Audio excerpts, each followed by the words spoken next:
बाबा रामदेव, बल्कि अगर ये कहा जाए कि लाला रामदेव तो ज्यादा बेहतर होगा, क्योंकि अब ये योग छोड़कर धंधा जो करने लगे हैं, पतंजलि के नाम पर लाखों करोड़ों का धंधा करने वाले धंधेबाज रामदेव अब अपने बड़पोलेपन की वजह से मुश्किलों में घिर चुके हैं। हाल ही में इन्होंने डॉक्टर्स को लेकर, एलोपैथिक साइंस को लेकर और वैक्सीन को लेकर काफी बड़े बड़े सवाल खड़े किए थे, काफी भ्रम फैलाया था, काफी झूठ बोला था। लेकिन अब बाबा रामदेव को इन्हीं बयानों का खामियाजा भुगतना पड़ रहा है। अब डॉक्टर्स और एलोपैथिक साइंस की इस भद्दी टिप्पणियों को लेकर डॉक्टर्स ने और आईसीएमआर ने इनके खिलाफ कार्रवाई की और बिहार से लेके उत्तराखंड तक, उत्तराखंड से लेके छत्तीसगढ़ तक हर तरफ इनके खिलाफ एफआईआर हुई है। अब इसी एफआईआर से बाबा डरे हुए हैं और डर के मारे सुप्रीम कोर्ट में गुहार लगाई है और ये बात कही है कि इन सभी जगह जहां जहां मेरे खिलाफ केसेस हुए हैं, एफआईआर हुई हैं, उनको सब एक जगह किया जाए, दिल्ली में लाया जाए। अब इनकी इसी गुहार पर सुप्रीम कोर्ट में सुनवाई हुई। सुनवाई में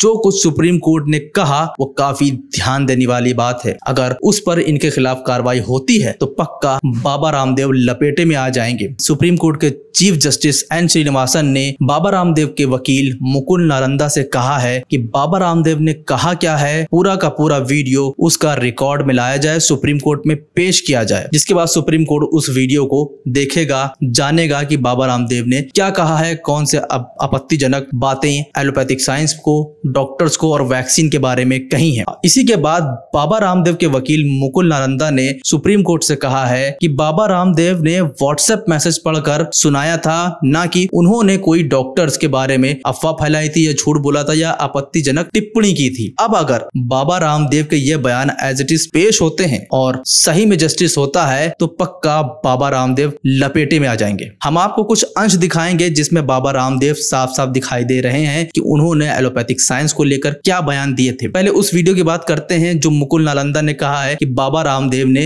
व्हाट्सएप मैसेज पढ़ा है। इस वीडियो को देखिए आप, जिसमें बाबा रामदेव पढ़ रहे हैं इस मैसेज को। गजब का तमाशा है। एलोपैथी एक ऐसी स्टूपिड और दिवालिया साइंस है कि पहले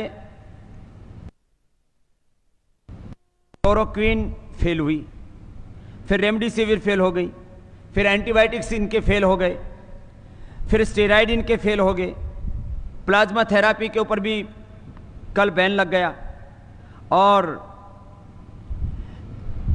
इवरमाक्टिन भी फेल हो गया। तो अभी आपने देखा कि बाबा रामदेव ने एक मैसेज पढ़ा और उसके बाद फोन को नीचे टेबल पे रख दिया। टेबल पे फोन रखने के बाद जो उन्होंने कहा वो व्हाट्सएप मैसेज में नहीं था, ना ही उन्होंने मोबाइल में देख के पढ़ा। वो खुद उनके अपने निजी विचार थे, वो उनकी दिल की भड़ास थी, वो नफरत थी जो डॉक्टर्स के खिलाफ, एलोपैथिक साइंस के खिलाफ और वैक्सीन के खिलाफ उनके दिलो दिमाग में भरी हुई थी, चल रही थी। वो भड़ास थी जो अब निकली है। अब इस वीडियो को देखें आप, जिसमें बाबा रामदेव बिना व्हाट्सएप मैसेज अपने दिल की भड़ास, जो अफवाहें हैं, जो झूठ है, जो मक्कारी है, वो कर रहे हैं। वो भी फेल है। जितनी भी दवाएं दे रहे हैं, फिर लोग कह रहे हैं तमाशा हो क्या रहा है। बुखार की दवाई उनकी कोई कोरोना के ऊपर काम नहीं कर रही, क्योंकि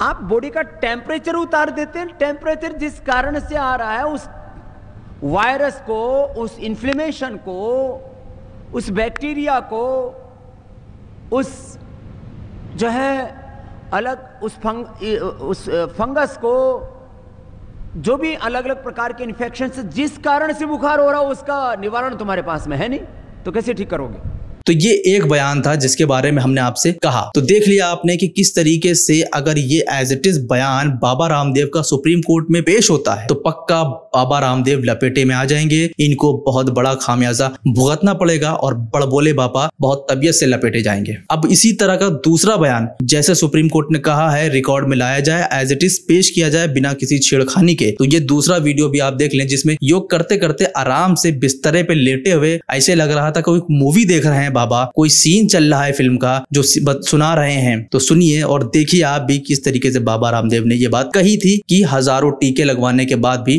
डॉक्टर्स मर गए, टर टर टर कर रहे हैं। तो अब इनका टर टर सुप्रीम कोर्ट निकालेगा। देखें इस वीडियो में आप। तीसरा बोलो मुझे डॉक्टर बनना है, टर टर टर टर टर टर टर टर करते रहते, टर बनना है, टर doctor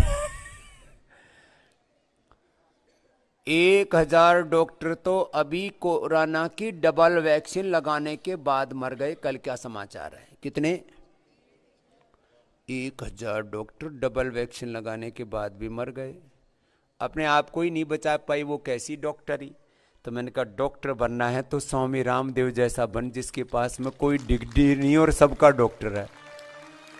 without any degree, with divinity, with dignity, I am a doctor. तो जो ये टर कर रहे हैं, अब इनके टर करने की बारी आ चुकी है, क्योंकि अब सुप्रीम कोर्ट में अगर ये वीडियो पेश होते हैं और ICMR के जो वकील हैं, जो डॉक्टर्स के वकील हैं, उन्होंने इसको सही तरीके से कोर्ट के सामने पेश कर दिया, सही तरीके से इसको भुना लिया, तो पक्का बाबा रामदेव लपेट दिए जाएंगे। किसी कोई भी फिर ना केंद्र सरकार ना राज्य सरकार इनको बचा पाएगी। लेकिन उसके लिए सबसे ज्यादा जरूरी है कि जो डॉक्टर्स हैं जिन्होंने याचिका डाली है बाबा रामदेव के खिलाफ, उनके वकील्स को इसको सही तरीके से लड़ना होगा, इस केस को लड़ना होगा, ताकि बड़बोले बाबा के जो बड़बोलेपन है वो बंद हो सके। तो ये वीडियो थे जो सुप्रीम कोर्ट ने मांगे हैं। अब इन सुप्रीम कोर्ट में पेश होने के बाद सुप्रीम कोर्ट का क्या जजमेंट आता है बाबा रामदेव के लिए, ये देखने वाली बात होगी। अब देखना है क्या डॉक्टर्स जो हमारे कोरोना वॉरियर हैं उनको लेकर सुप्रीम कोर्ट न्याय देता है, या फिर सुप्रीम कोर्ट भी इनको भी बाबा रामदेव को बस समझा बुझाकर भेज देता है। अगर ऐसा हुआ